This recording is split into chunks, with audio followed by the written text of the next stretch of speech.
I want to tell you the story about a guy up in New York. He runs a company called Sticker Mule. He's the CEO. And after a sniper almost took out Donald Trump, he wrote a message to say, I support Donald Trump. And he called for an end to political hate. He said, a lot of people support Trump that I work with. Many support Biden. And that's normal. But we have to stop this hatred. Well, he started getting death threats and people telling him to kill himself or, threaten to kill him. And it got ugly. He decided to put a sign up, vote for Trump, on the top of his building. Now, the city said it was going to cause problems with people, on the highway because they were going to look and I guess freak out. I don't know what the problem was. But he built this sign, but then kept it covered because the city said he can't have a sign there. Well, a judge yesterday said, no, he can have a sign there. He unveiled it last night in front of a big rally. It just took him a couple of hours to gather a bunch of people. He turned the sign on, and everybody is upset about it, apparently. He's with us now, Anthony Constantino. Anthony, how are you? Hey, wonderful to be here. Yeah, thank you. Actually, I want to say, to be honest, I think everybody's in love with the sign. There's 2 or 3 people that are upset about it in my hometown, but somebody told me the other day, they said, I was talking to a local journalist, and he said, I got to be honest with you, I've never seen you unite people like this. I've never seen anyone unite anyone like you did with an issue. He said, everybody is on your side, Democrat, Republican, independent, in the local committee. They all want the sign because they all know, look, I'm sticking up for free speech. Right. And free expression, and I'm trying to end this epidemic of anti-Trump hate that's been bad really for both sides. People got to be able to be comfortable to say they like President Trump, who did tremendous things for the country, tremendous things really for the world in his first term, and that's all I'm doing with this sign. So people in the local community get it, except for 2 or 3 people, mainly, unfortunately, mainly Democrats who are sadly, I guess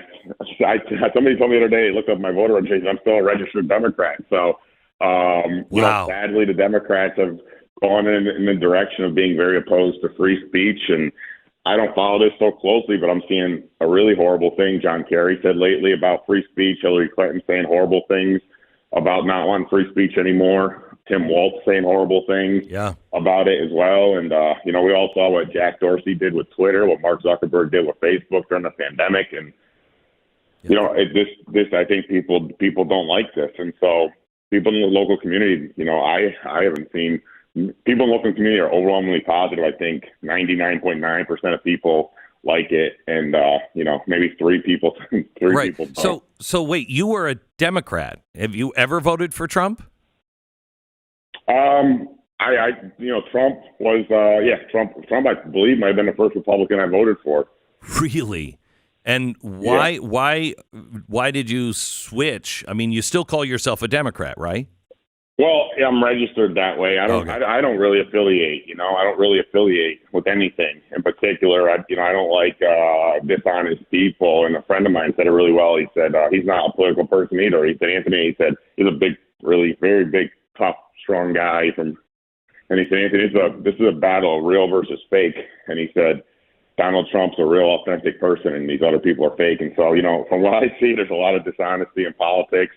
I'm not too involved in it. I got involved a little bit recently and there's a lot of dishonesty, but Donald Trump's a real authentic person and he's sacrificing to do what's right for the country. And I'm, right now I can see what it's like myself because, the upside for me in this whole thing has been not, very little other than I made myself more interesting, I guess. But, I've had to deal with a lot getting involved and trying to fix the situation. And Donald Trump's dealing with a lot more than me. But I like people that sacrifice to try to make the world a better place. Yeah. I like people that are honest and authentic.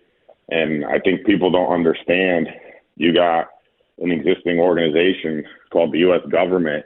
And no organization likes when somebody new enters the organization. And so there was a rebellion. I think, you probably, your listeners probably understand it. Yep. But unfortunately, a lot of people that hate Trump don't understand what was happening. It was really a rebellion from the people inside the existing organization, which is called the U.S. government. Nobody likes that. You see it every time there's a turnaround situation in business. You see the same thing. You see the rebellion against Elon Musk when he bought Twitter was insane because people don't want new leaders coming in and fixing corrupt systems. But similar to the U.S. government, Twitter was very corrupt.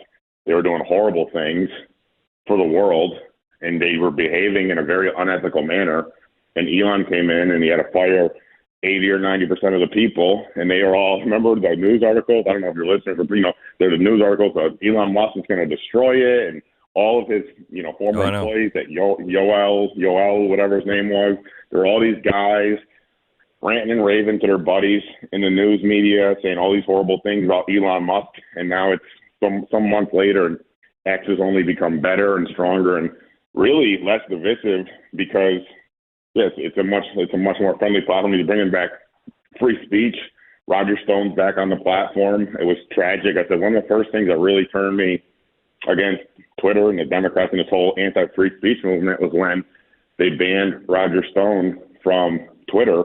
And I said, whether you like Roger Stone or not, he was a personal advisor to Trump, a friend of Trump's from what I understand. Mm-hmm. And in my opinion, a historically relevant person. And why would we want to ban historically important individuals from getting an opportunity to speak? Quite honestly, anyone. I mean, people say, well, it's gotten worse on Twitter. And I've seen stuff on Twitter, but I dismiss it when I see people saying crazy things. I just block them or just say, all right, dismiss that, move on with your life.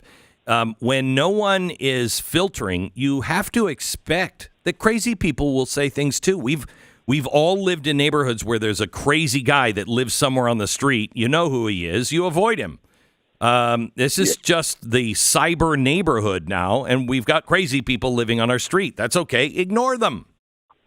I can say I've been in tech for 14 years now. I've been involved in Twitter and all these things. And, anecdotally, I can tell you, to me, it feels like it's gotten tremendously better. The algorithm's changed, and it's favoring intellectual conversation. If you go on there today, you look at the types of articles that trend now or posts that trend, they're more interesting and intellectual and informative in nature. If you look at the top posters, there are people that post interesting stuff. Before, it was structured, so if you said nasty, mean, horrible things, that was what was favored. And so Twitter was making people become nastier little by saying, look, if you write something really mean, we're going to make you popular. That was the way Jack Dorsey had it structured. I think he's a disgusting human that owes the world an apology, even a bigger apology than Mark Zuckerberg, because I took major issue when he had this misinformation. What do you have? He was blocking people left and right for saying things that he didn't like them saying. Right. But then I went on there one day and there was a thing trending, and he's in control of trending topics, and it said, I like to punch Nazis. And he had the whole universe of Twitter saying, I like punching Nazis. I like punching Nazis. And of course, Nazi meant Trump supporter. So Jack Dorsey was inciting violence against all Trump supporters. I thought that was disgusting. I think he's a disgusting human. He owes the world a big apology. Mark apologized in a small way, and Mark's starting to say nice things about Trump now, but Jack really is the biggest villain in the whole tech world, and now he's hiding. He doesn't even use Twitter anymore. He's hiding somewhere on the internet or in some island. He's got a strange beard, and he's hiding on an island, unlike, similar to other people that go on islands. They do not good things on islands. The idea that they will ban speech, this administration, I don't think they could be more clear about that, especially their action show.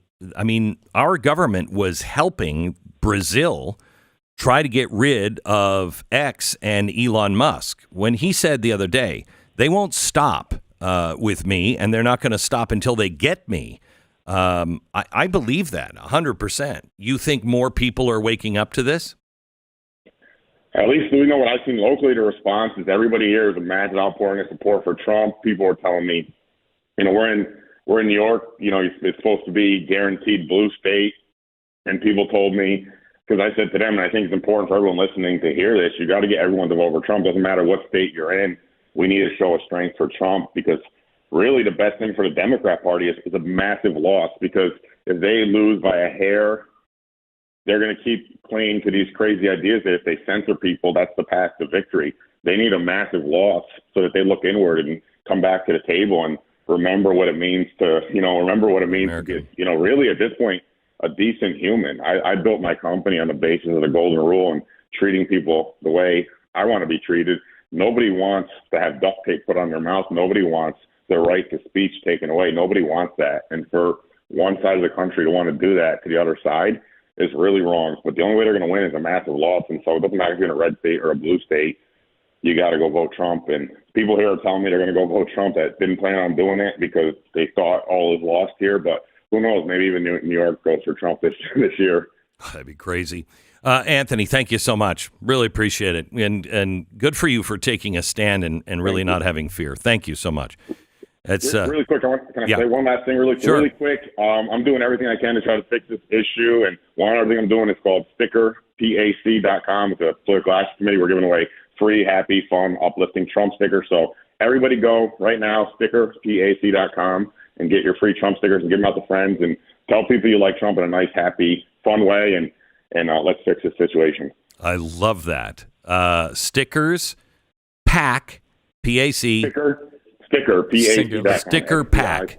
Okay. I love it. Thank you so much. Perfect. Appreciate it. Thank you. Anthony Constantino from New York. Stickerpack.com. And I will say, if I'm going to get stickers, doing some custom printing today, I think I'm going to Sticker Mule. Yeah. I think that's where I'm going.